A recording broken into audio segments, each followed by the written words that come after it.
Hi, I'm Dr. Elisabeth Crim. I'm a licensed psychologist and a certified relax and renew yoga trainer. I'm also the founder and director of Moonstone Center. I want to welcome you to this edition of The Healer's Life. The Healer's Life is a newsletter and video I put out each month to attend to you, the healthcare provider, mental health professional, educator, minister, anybody who's in a position of attending to the health, the healing, the growth, the development of others, of other individuals, groups, or families, even organizations. If you're in a position of attending to others, often what happens for those of you, and us, I include myself, is that we can kind of lose sight of attending to our own health and wellness. And this newsletter and video each month is an attempt to attend to that within you and cue you to yourself to take a moment to take care of yourself. If you're interested in receiving the newsletter, you will learn more about Moonstone Center, what events we may be doing, where I may be speaking next, about our wellness and healthcare services. I'm a psychologist, I'm psychodynamic in my orientation. We have a yoga therapist and acupuncturist in the group. Please check out our website, www.moonstonecenter.com. We'll look forward to connecting with you there. Today I want to talk with you about resistance. Those of us in psychotherapy, and it really applies to educators and ministers and those in the healthcare field, physicians, anytime when we're in a position of putting ourselves out there to help others, there's often a feeling of resistance that can come from the person that we're working with. The very thing they say they need help with, that we think that we're answering and attending and giving to them, sometimes there's pushback, and we can feel frustrated with that. We can interpret it in a way that negates the person, and it kind of says they have all these issues, they don't want to do the work that they need to do.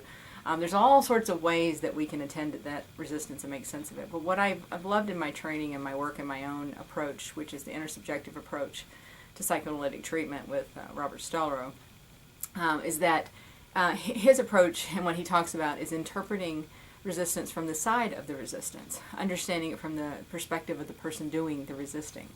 And I want to just cue you to that just in general, and when I teach and when I consult, this is a big issue that I keep coming back to with folks, and I definitely embrace it. I think it's highly powerful.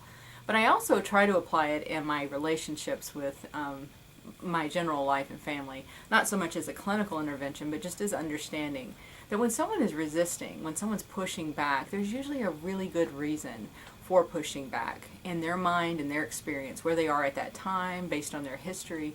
Why do they need to push back on what you're offering to them? Why do they need to say no? Is it just a temporary no? Is it a large scale, never in their life will this be the direction? No. Is there fear? Is there misunderstanding? Is there a way of interpreting that doesn't match what you intended? All those kinds of things can be going on. Sometimes a resistance is more of a physical manifestation, spiritual.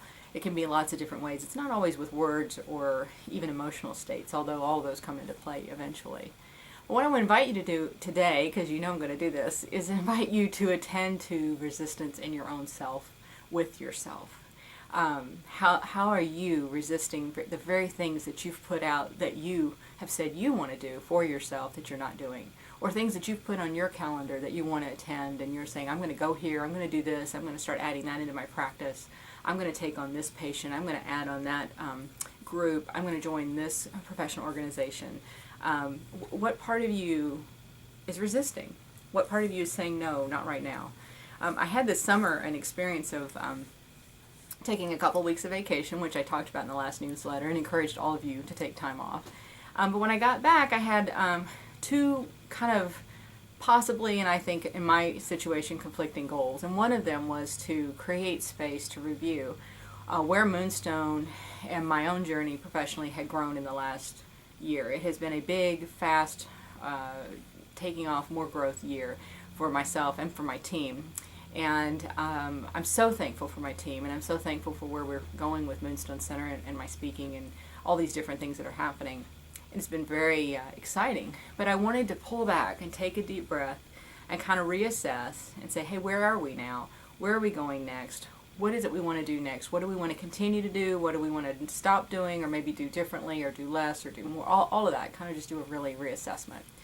And what I found is that I also said that what has been on the agenda for a long time that will start this summer when I'm taking this break to reassess is I'm also going to start writing. I have for some time known that I have what I think are a couple of books inside of me to write. I've been speaking and presenting on some topics, and I really know that it's time to put that in written form. So I was like, I'm going to set up a writing schedule, and I'm going to start writing every week, and this is what I'm going to do. I want to do it. Now's the time.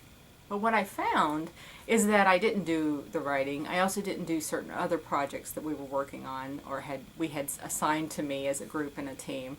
And me being part of that team, assigning it to myself. I pushed back on all of this. And what I found myself wanting to do was just take more time to be quiet, to be still, to really envision and think about where we had been and where we might be going next. There was a lot for me to process in that I wanted to process in that. And I found myself taking more time doing that. I also wanted more downtime. That 2-week vacation was just not enough. It was not enough of a mental break from production, from producing. And writing is producing more. And I wanted to, it was in cross purposes with saying I want to pull back and assess and not produce. I don't want to be producing right now. I want to be observing and paying attention and reanalyzing. And instead, I had also said while you're doing that, we're going to keep working on another project. I found myself hungry to read. I wanted to read books and novels and lots of different, they weren't all novels. I did read novels, several. And I found every time it was time to go do a project, I was like, I just was hungry to read more. And so one of the things in this resistance to the schedule, I would delay it, I would move it on my calendar. I keep looking at my hand because that's where my iPhone would be, or my iPad would be down here in my lap working it. And you know that little ding we get when it's 10 minutes before an activity's due. I put a lot of stuff on my schedule, but I kept deleting it or rescheduling it out later, doing all these things and being frustrated both with myself and feeling guilty with my team members that I wasn't getting this other part done. At the same time, feeling very pleased with myself when I did listen and said, no, I need to rest. No, I need to go drive and sit in nature for a little while. Or, oh no, I want to read this one more novel. I just really want to soak up this other part of me that's quieter, that's not interactive, that's not producing. I need to kind of quiet in. In past years, and I'll do it again, I talk about seasons and how we are attuned to those things. And I think one of the things that can happen in season is some are more active and some are more quiet and introverted, deepening. We move in both ways. We go forward and we go back in our energy and our process, and paying attention to that. Because a lot of times the way we communicate that we don't want to go forward with something we've set up for ourselves is through resisting. And it doesn't mean the goal is a bad goal in and of itself. It may be that it's not time right now. It may be there's some other things that need to be addressed for you to be free to move on. There may be any number of things. And I know some of you who are writers are going to tell me, I may be getting emails of what you need to do if you have writer's block. And that's fine. I'm open to hearing that too. I'm not opposed that that's also going on for me. But I really think that on a bigger picture, it made so much sense that I still had some restoring, some rest that I needed to do that wasn't productive. And I just want to say, listen, when you find yourself resisting, when you find yourself pushing back, don't judge yourself. Try not to beat yourself up or feel guilty or just make excuses. If you find yourself, you are making excuses, say, hey, why am I saying no to this right now? Why am I saying wait or stop or I don't want to? Why don't you want to? And I'm not saying why don't you want to because you should. I'm saying why don't you want to? Be curious. Because one of the things that was also happening in this is I was remembering that if I pay attention to my pace, I will eventually get back to my active self. I will eventually get to this other state which is more active and moving and producing. And I'm finding that's already beginning to happen as we approach the fall. The energy's picking up again, which is the rhythm I tend to work in. I'm more active in the fall, and summer can be a mix, and that's what has happened.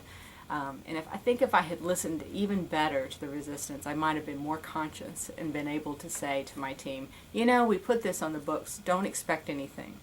I will get it on the books. I'm assessing when and how and what that's going to look like and how we're going to fit that in the fall schedule. And maybe it would have happened sooner had I given it a lot of room to not have to happen and given myself room to not have to produce.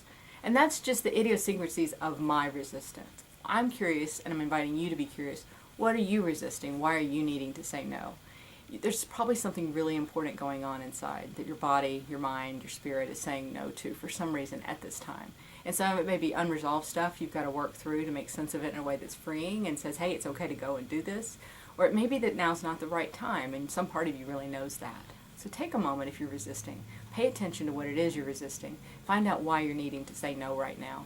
And give yourself room to attend to that in a way that's honoring and respectful, and gives you room to get back into a centered place where the action feels true and right for you. I look forward to connecting with you next month. I look forward to connecting with you in the community when I meet you. When that happens, it's so fun. And we've got more speaking engagements we're working on right now. They're going to be happening throughout the year. Our next big one is coming up in October at Fusion in Hancock Park. They're opening a new one there, so look for us there in the LA area. But lots of other things are in the works, and we look forward to connecting with you at each of those. We'll see you next month. Take care.